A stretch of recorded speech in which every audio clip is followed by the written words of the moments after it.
dalam tema tentang GR, dalam bahasa Al-Quran mungkin bisa diistilahkan dengan orang yang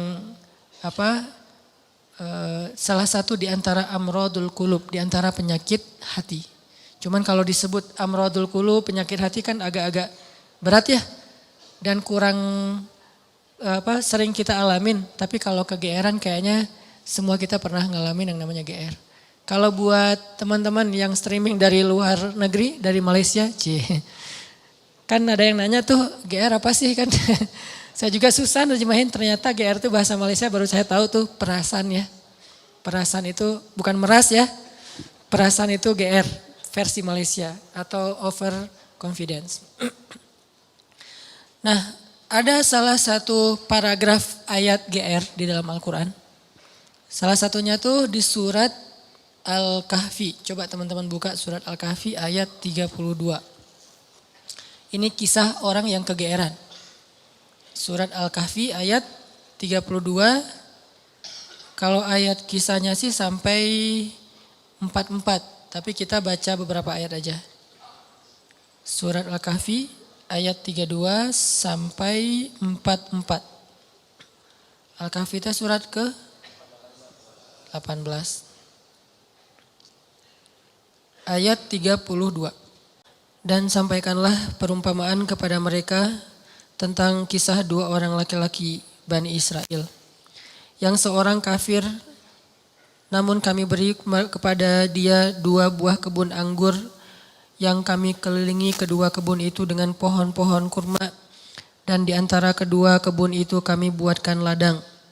Kemudian kebun itu menghasilkan buah yang sangat banyak, yang tidak pernah berkurang sedikit pun. Dan di celah-celah kedua kebun itu kami alirkan sungai. Dan dia memiliki kekayaan yang sangat besar. Maka dia berkata kepada temannya ketika sedang berbicara dengannya, sesungguhnya hartaku lebih banyak daripada hartamu dan keturunanku lebih kuat. Dan dia memasuki kebunnya dengan sikap merugikan dirinya sendiri karena angkuh dan kufur. Dia berkata, aku yakin kebun ini tidak akan pernah binasa selama-lamanya. Dan aku yakin hari kiamat itu tidak akan pernah ada. Dan seandainya aku dikembalikan kepada Tuhanku kelak, pasti aku akan mendapatkan tempat kembali yang lebih baik daripada ini.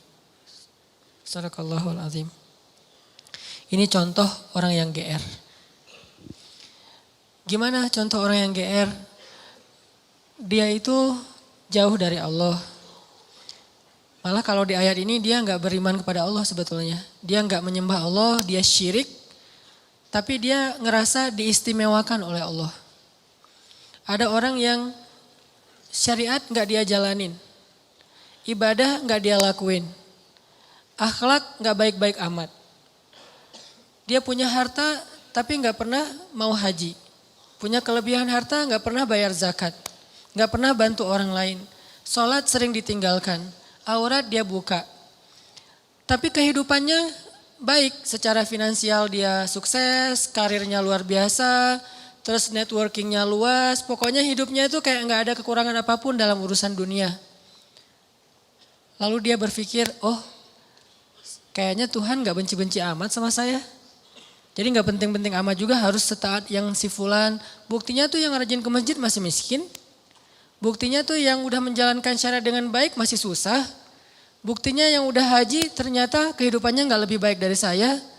Artinya dia kegeeran, ngerasa bahwa dia itu diistimewakan oleh Allah Subhanahu wa taala, padahal dia tuh jauh dari Allah Subhanahu wa taala. Ini contoh kegeeran. Atau dalam pekerjaan dia melakukan pekerjaan-pekerjaan yang sebetulnya dia tahu itu nggak boleh. Hasilnya itu nggak halal. Pekerjaan yang menzolimi orang lain, baik menzolimi secara sengaja ataupun memang sistemik. Dia sengaja ngezolimin orang kayak curang dalam timbangan gitu kan ya. Atau secara sistem memang jenis pekerjaannya itu menzolimi orang lain sehingga nggak halal. Cuman dengan pekerjaan itu dia sukses gitu. Sedangkan ada temannya yang kata dia terlalu idealis, malah nggak bisa sukses kayak dia. Kegeeran, merasa bahwa oh sebetulnya ini sih nggak masalah kayak gini-gini amat. Yang penting kan saya nanti bantu anak yatim, fakir miskin, menyantuni panti asuhan kayak gitu-gitu untuk menghilangkan less guilty lah. Padahal dalam bahasa Al-Quran kadang-kadang Allah menyebut sanastadrijuhum min haitsu la ya'lamun. Ini dikenal dengan istilah istidraj. Istidraj. Apa itu istidraj? Pasti teman-teman pernah dengar.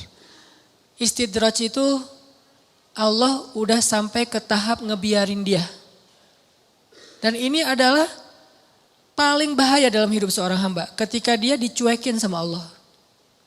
Kalau Allah masih perhatian sama dia, ketika dia salah Allah tegur.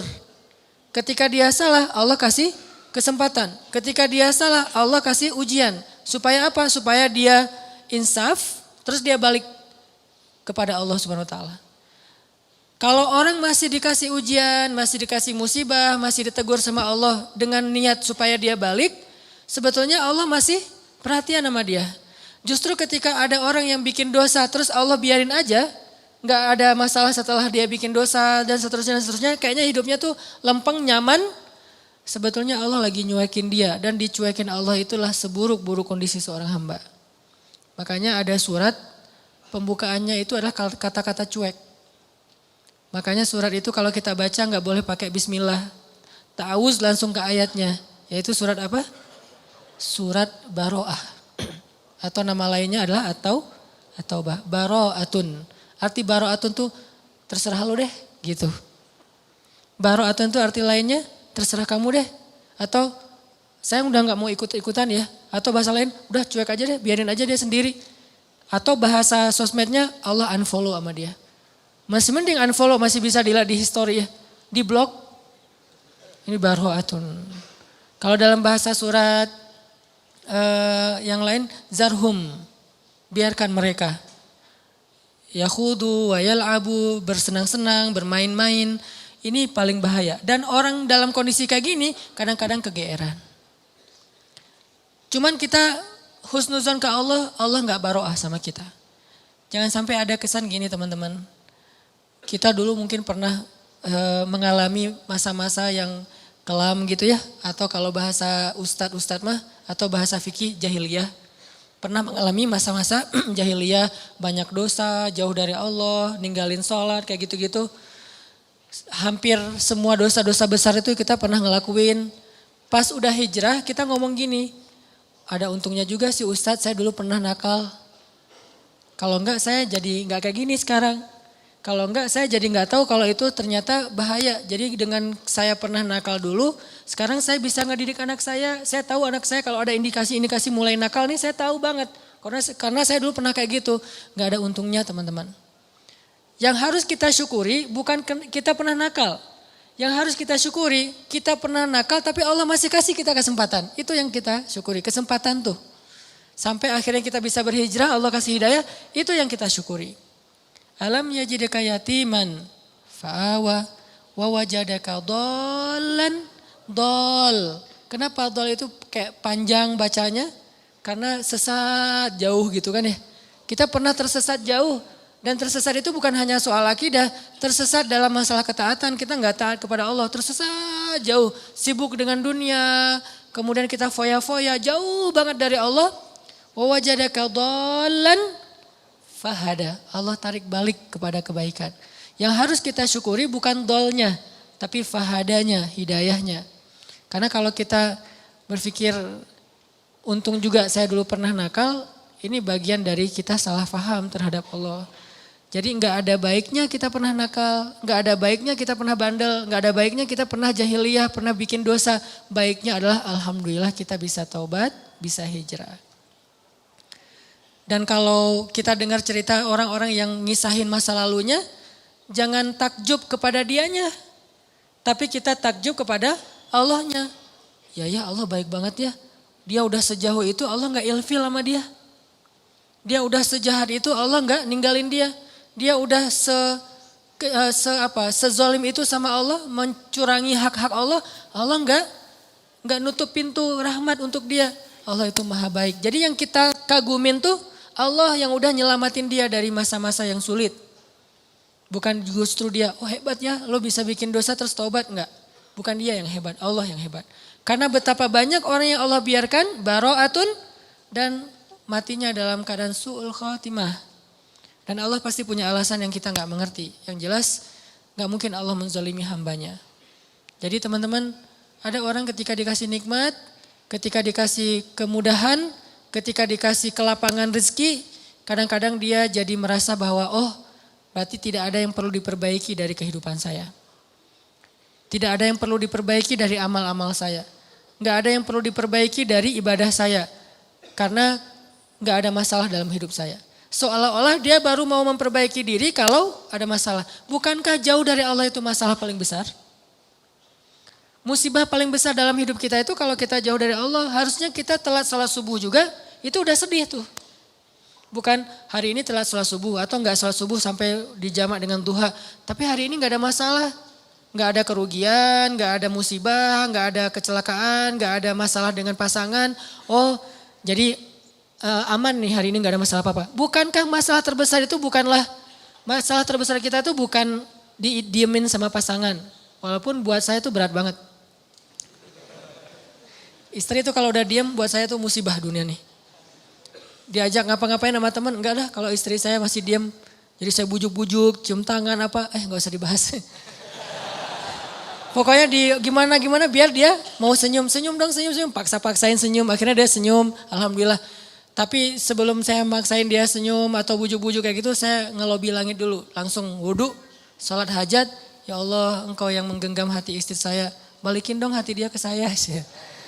Pas selesai assalamualaikum, pas ke kiri udah ada dia di sebelah. Drama banget sih. Nggak penting banget cerita kayak gitu. Yang jelas teman-teman, masalah terbesar kita bukan dicuekin oleh orang yang kita sayangin. Masalah terbesar kita bukan ada musibah atau kecelakaan di jalan. Masalah terbesar kita bukan nggak dapat proyek. Tender kita nggak goal gitu. Masalah terbesar kita bukan sakit. Masalah terbesar kita dalam hidup kita itu adalah ketika kita jauh dari Allah SWT. Bisa jauhnya hari ini target tilawah nggak dapat. Bisa jauhnya sholat nggak khusyuk. Bisa jauhnya sholat kelewat. Bisa jauhnya apalagi akhlak nggak benar. Kok jadi hari ini saya kepancing emosi.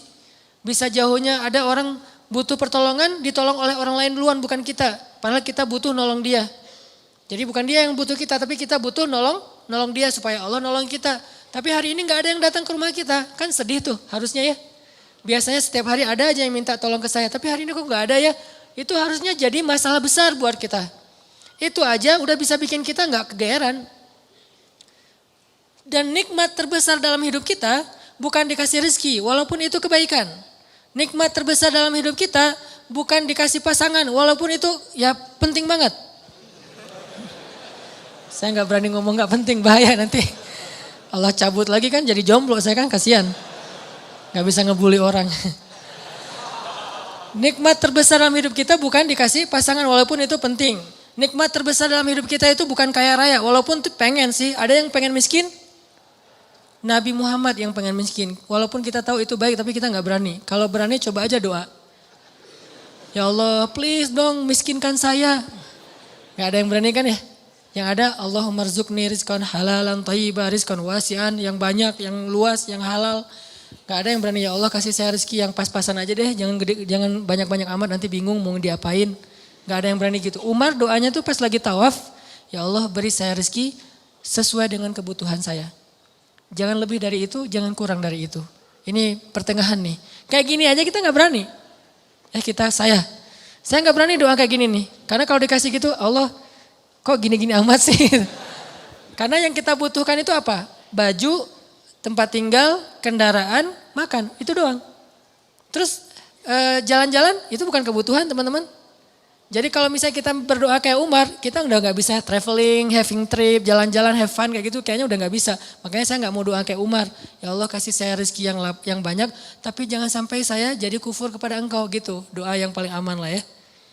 Kalau Nabi Muhammad lebih ekstrim daripada Umar, doanya lebih keren lagi tuh. Ya Allah hidupkan saya sebagai orang miskin, matikan saya sebagai orang miskin, bangkitkan saya bersama orang miskin. Ini kayaknya satu-satunya doa nyunnah yang kita gak berani baca. Karena kalau sampai kita baca itu dan dikabulkan, bahaya ya. Dan kita yakin Allah maha mengabulkan doa. Buktinya apa? Kita gak berani doa itu. Seandainya kita ragu Allah mengabulkan doa, ya udah coba aja baca doa itu. Kan kita bilang Allah nggak akan kabulkan lah doa saya. Ya udah coba baca. Ya Allah hidupkan saya sebagai orang miskin, berani nggak?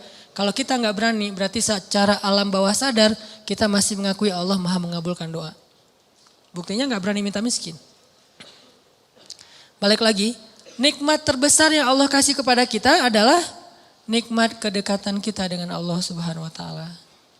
Dan setelah itu Allah limpahkan nikmat-nikmat lain yang lebih banyak. Tapi yang paling utama adalah kedekatan kita dengan Allah. Makanya kalau Allah kasih kita nikmat dunia seisinya, tapi dicabut nikmat kedekatan dengan Allah, maka jangan kegeeran. Jangan-jangan itu bukan nikmat, tapi istidraj.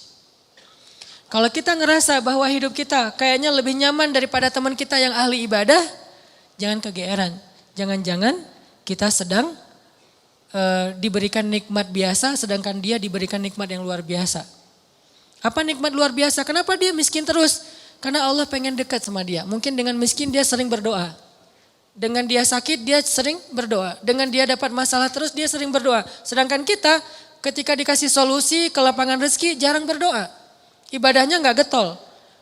Kita dikasih nikmat, dia dikasih nikmat. Tapi siapa yang lebih istimewa? Jangan-jangan dia lebih istimewa justru dengan kemiskinannya, dengan sakitnya, dengan masalahnya. Ini yang dirasakan oleh Abdurrahman bin Auf, teman-teman. Ketika Abdurrahman bin Auf dihidangkan makanan yang sangat banyak oleh istri-istrinya, Abdurrahman malah nangis, bayangin. Jadi dikasih satu buffet, makanannya semuanya ada dessert, appetizer, main course kayak gitu semuanya lengkap. Pas dilihat sama Abdurrahman, nangis. Kalau kita ngeliat itu nangis karena gak pernah makan seenak itu gitu ya. Ini nangis karena aduh kok gini-gini banget ya hidup saya kok nikmat banget sih. Akhirnya istrinya nanya kepada Abdurrahman, "Ma yubki kayak Abdurrahman. Kenapa kamu nangis wahai Abdurrahman bin Auf?" Kata Abdurrahman, "Bagaimana saya tidak nangis? Ada orang yang lebih soleh dari saya, hidupnya susah. Siapa dia? Hamzah dan Mus'ab bin Umair. Sampai keduanya ketika meninggal dalam perang Uhud, saking miskinnya gak punya kain kafan. Satu-satunya kain kafan mereka selimut kecil yang kalau ditutup kepala kelihatan kaki. Ditutup kaki kelihatan kepala. Saking miskinnya gak punya apa-apa untuk dikafanin.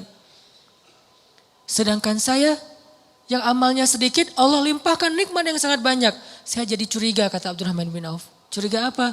Jangan-jangan mereka yang lebih soleh, kesolehan mereka itu dibalas oleh Allah nanti di akhirat. Makanya diirit di dunia.